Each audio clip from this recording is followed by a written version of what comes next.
ဒီကဘုံတို့ကြံရစ်သူတွေအတွက်ပြောရမယ့်စကားတွေကပို့ပြီးတော့များပါတယ်ပို့ပြီးတော့လည်းအရေးကြီးပါအဲ့တော့ကြံရစ်တဲ့သူတွေအတွက်ဘုံတို့ကဘာပြောချင်တုံးဆိုတော့အဓိကနှစ်ချက်အဲ့ဒါကဘာလဲဆိုတော့စိုးရိမ်မှုတောကငိုကြွေးမှုပရိဒေဝဒီစိတ်နှလုံးမသာမယာဖြစ်မှုတွေပပျောက်သွားစေဖို့နော်ဒါတစ်ချက်ဘုံတို့တတ်နိုင်သမျှကူညီပေးရမယ်ပေါ့ကိုချစ်တဲ့ခင်တဲ့ပုဂ္ဂိုလ်ပျက်စီးသွားတယ်ဆိုတာဝမ်းသာစရာကိစ္စမဟုတ်ဒါဝမ်းနည်းစရာကိစ္စတချို့ဆိုလို့ရှိရင်ကျန်ရတဲ့လူအသက်ဆုံးသွားသည့်အထိတောင်ဝမ်းနည်းမှုကနှိမ့်ဆက်တာမျိုးထိရှိဒါကြောင့်ကျန်ရတဲ့ပုဂ္ဂိုလ်တွေအတွက်အဓိကနံပါတ်1သောကရဲ့နှိမ့်ဆက်မှုနော်တရားတန်ချက်နည်းအောင်ဘုံဘုံတို့ကူညီပေးရမယ်စောင့်ရှောက်ပေးရမယ်ဒီတစ်ချက်ရှိနောက်နံပါတ်2ကဒီအခြေအနေဆိုကြီးကိုမြင်ပြီးတော့ကိုယ့်အတွက်အရှုံးတွေရအမျက်အဆိုးတွေရအကောင်းဆိုတဲ့ဗမာစကားလို့ပေါ့နော်တတိတံဝေကရပြီးတော့ဒီပျက်စီးမှုကပဲစိတ်မကောင်းစရာကိစ္စကြီးကပဲကိုယ်ကောင်းတဲ့နေရာကိုရောက်အောင်အားကြီးတဲ့တွန်းအားတစ်ခုအနေနဲ့ကိုယ်အသုံးချနိုင်ဖို့လိုတယ်ပေါ့သဘောပေါက်လားဘုံပြောတာဟုတ်အဲ့တော့နှစ်ချက်ပေါ့နော်သောကပတိဒေဝနေပါစေဖို့တတိတံဝေကရပြီးတော့ကောင်းမြတ်တဲ့အလုပ်တွေကိုငကိုယ်တော့ကနဲ့ဘာမှမဆိုင်တော့ဘဲနဲ့ပြက်ပြက်သားသားလုံနိုင်တဲ့အနေအထားတစ်ခုကိုရောက်အောင်ဒါကကိုတွန်းအားတစ်ခုလို့ဒီလိုမျိုးနားလေဖို့ဒါကိုဘုံဘုံတို့ပြောခြင်းတာဟုတ်လားတော့ကွယ်လွန်သွားတဲ့ပုဂ္ဂိုလ်အတွက်ကတော့ဘာမှများများစားစားပြောတယ်မရှိဘူးအဲ့ဒါမသေးခင်ကစားမှတ်ထားကိုသေးရင်လည်းပဲကြံရတဲ့လူကဘာမှပြောတယ်ရှိမှာမဟုတ်ဘူးမသေးခင်ကပဲလုပ်ကြဖို့ပဲသေးပြီးတဲ့နောက်မှာကြံရတဲ့လူကဘာမှများများစားစားလုပ်ပေးနိုင်တာမရှိဘူးဟုတ်လားတော့ကျင်းတဲ့ပုဂ္ဂိုလ်တွေအတွက်ပဲဘုံဘုံတို့အဓိကထားပြီးတော့ပြောရမှာပေါ့နော်တော့အဓိကပြောချင်တာဘယ်နှချက်တုံးနှစ်ချက်သောကပရိဒေဝနေပါစေဖို့တတိတံဝေကရပြီးတော့စစ်မှန်တဲ့ဉာဏ်ပညာစစ်မှန်တဲ့ချမ်းသာကိုရအောင်ကြိုးစားတဲ့နေရာမှာဒါကြီးမားတဲ့တွန်းအားတစ်ခုအဖြစ်နဲ့ဒါကိုဘုံဘုံတို့ယူနိုင်ဖို့ဒါကိုပြောခြင်းဟုတ်လားတော့သောကပရိဒေဝနေဖို့ဆိုတာကြတော့ဘာပြောခြင်းတုံးသောကပရိဒေဝက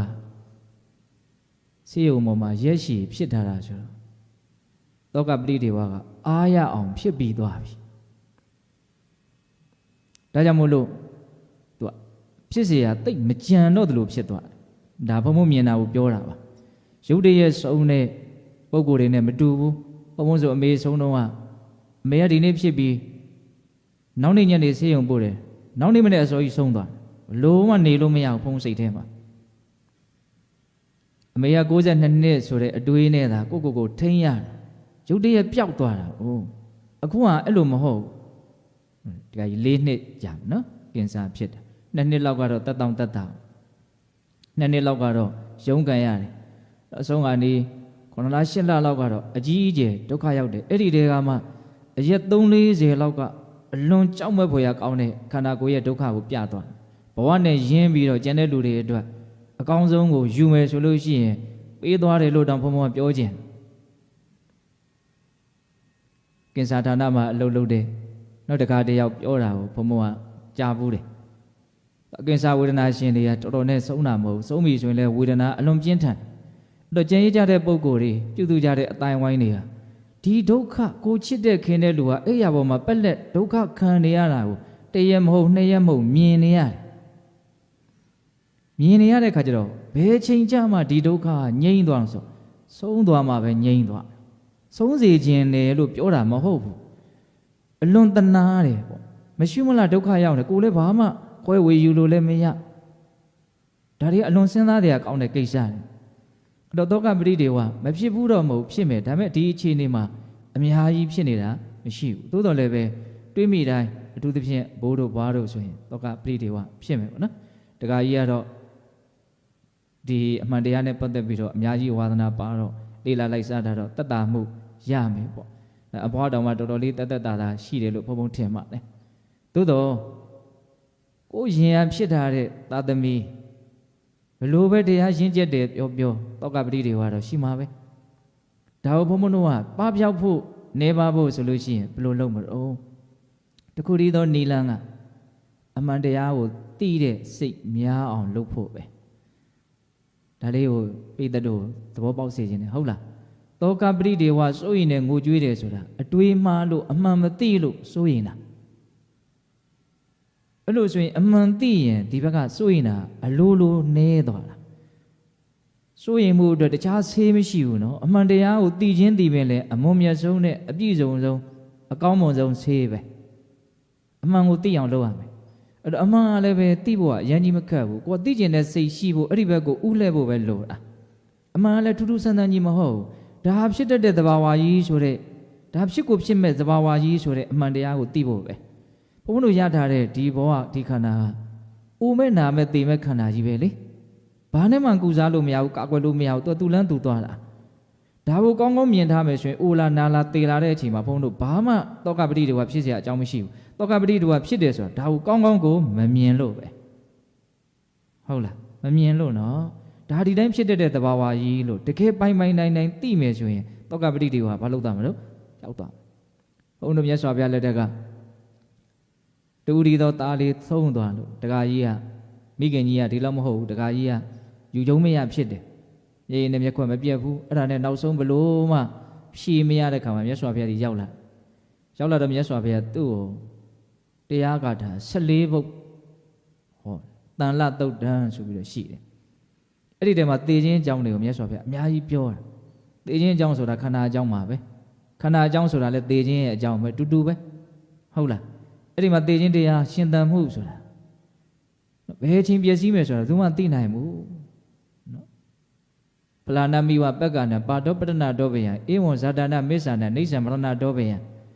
တတိမဲ့တွေဟာနက်နက်ခင်းတိုင်းမှာကြွေကြခြင်းဆိုတဲ့ဘေးရှိတယ်နက်နက်ခင်းအပင်ရောက်သွားကြည့်နေဘုန်းတော်ငယ်ကဇီးပင်လေးတွေဆိုဝင်းဝါကြွေးနေမနေ့မှပဲကြွေးတယ်လို့ထင်ရတယ်ဒါပေမဲ့တညာလုံးကြွေးထားတာမနေ့ကျမှစုမြင်ရတာဟုတ်နက်နက်ခင်းတိုင်းမှာတတိမဲ့တွေအတွက်ကြွေကြခြင်းဆိုတဲ့ဘေးရှိတယ်အဲ့လိုပဲတတ္တဝါတိုင်းအတွက်သေခြင်းဆိုတဲ့ဘေးကတော့နေဆံမရဏတောဘယအမြဲရှိတယ်နော်တတိမဲ့တွေရဲ့ဘေးကမနေ့ခင်းမှာပဲရှိတယ်ကန့်တတ်ထားဘုန်းတို့ရဲ့သေဆုံးခြင်းဆိုတဲ့ဘေးကတော့ဘာလို့အချိန်တိုင်းရှိတယ်ဒီသဘောလေးတွေမြတ်စွာဘုရားပြောတယ်ယထာပိကုမကာရတကတမတ္ထိကဘာဇနာသဗ္ဗံဗေဒနာပရိယန္တဧဝံမစ္ဆာနာဇီဝိတံနော်အိုထိန်တွေလှုပ်ထားတဲ့အိုးအစိမ့်အကျက်အကြီးအသေးအိုးအလှအိုးအမျိုးမျိုးရှိတယ်နော်အဲ့ဒီအိုးတွေဟာအလုံးစုံကွဲပြက်ခြင်းတန်လေအဆုံးရှိတယ်တတ္တဝါတွေကဒီလိုပဲဖြစ်လာပြီဆိုရင်သိကြလိမ့်မယ်ကြီးကြီးငယ်ငယ်ပစ္စည်းရှိမရှိဟုတ်လားဒါမြတ်စွာဘုရားပေးတဲ့ဥမာလေးနော်အဲ့ဒီမှာဥမာတစ်ခုဆိုရင်တော်တော်ထိတ်လန့်စရာကောင်းတယ်။ဘာပြောထားတယ်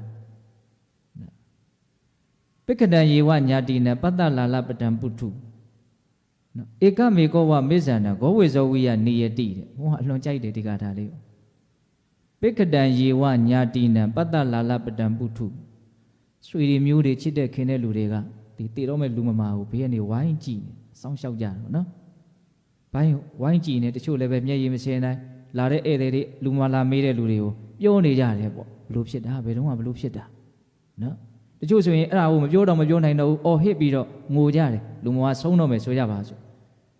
ပိကတံယေဝညာတိနပတ္တလာလပတံပုထုအမျိုးမျိုးပြောဆိုငိုကြွေးမြည်တမ်းပြီးတော့နေတုံးမှာပဲဧကမေကောဝမေဇာနဂောဝေဇောဝိယနေယတိတယောက်ချင်းချင်းကိုသေမင်းဟာယူသွားတယ်တဲ့ဒါတင်စားပြောတာဘယ်ကသေမင်းမှလာယူတာမဟုတ်သေတတ်တဲ့ခန္ဓာကိုယ်ကြီးကိုသေမင်းလို့ပြောတာသေတတ်တဲ့ခန္ဓာကိုယ်ရဲ့သူပြည့်ချိန်ကြအကြောင်းကုန်တော့ပြည့်သွားတာပဲဒါကိုမြတ်စွာဘုရားထင်ရှားအောင်ဧကမေကောဝမေဇာနအဲ့လိုဆွေတွေမျိုးတွေဝိုင်းထားတဲ့ကြားတွေကပဲသေမင်းဟာတယောက်ချင်းကိုကောက်သွားတယ်အဲ့ဒါကိုဘလို့ဥမာပေးအောင်ဆိုဂောဝေဇောဝိယနေယတိနွားတွေကိုအသားစားဖို့မွေးရထားတဲ့လူတွေရှိတယ်ဝက်တွေမွေးထားတဲ့လူတွေရှိတယ်ကြက်တွေမွေးထားတဲ့လူတွေရှိတယ်ဟုတ်လားအဲ့လူတွေကဟာဒီနေ့ဘဲကောင်ကိုတတ်မယ်တကောင်ချင်းဆွဲသွားတယ်ဘယ်သူကစောတကတက်လို့ရလဲဒီတိုင်းပဲကြည်နေရတယ်နွားတွေမှာလည်းဆွေမျိုးတွေရှိမှာပဲလေသူတို့မွေးထားတဲ့မေတွေရှိမှာပဲညီကိုမောင်နှမရှိမှာပဲအတူတူနေတော့သူတို့လည်းတန်ရောစဉ်ရှိမှာပဲဒါပေမဲ့သူတို့ဘာတတ်နိုင်တော့ဧကမေကောဝမေဇာနံနော်ဆွေတွေမျိုးတွေရဲ့အလဲမိုးကျွေးမြည်တမ်းကြည်ရှုနေတော့မှာပဲသေမင်းဟာတယောက်ချင်းကိုဆွဲခေါ်သွားတယ်နွားတွေမွေးထားတဲ့လူကတတ်တော့မယ်ဆိုရင်တကောင်ချင်းဆွဲခေါ်ပြီးတော့ထုတ်တတ်နေတယ်လို့ပဲတဲ့လောကကြီးမှာလူတွေဟာတတ်ခံနေရဘယ်သူမှလာတတ်တာမဟုတ်ဘူးနော်ကိုယ်ခန္ဓာကိုယ်ဟာကိုယ်တတ်တာသူများတတ်လို့သေတယ်မတတ်တဲ့ကိုယ့်ကိုတတ်လို့သေရတဲ့မတတ်ဘယ်ဟာများကိုယ့်ကိုပဲသေကြတာဟုတ်လားသဘောပေါက်ရလား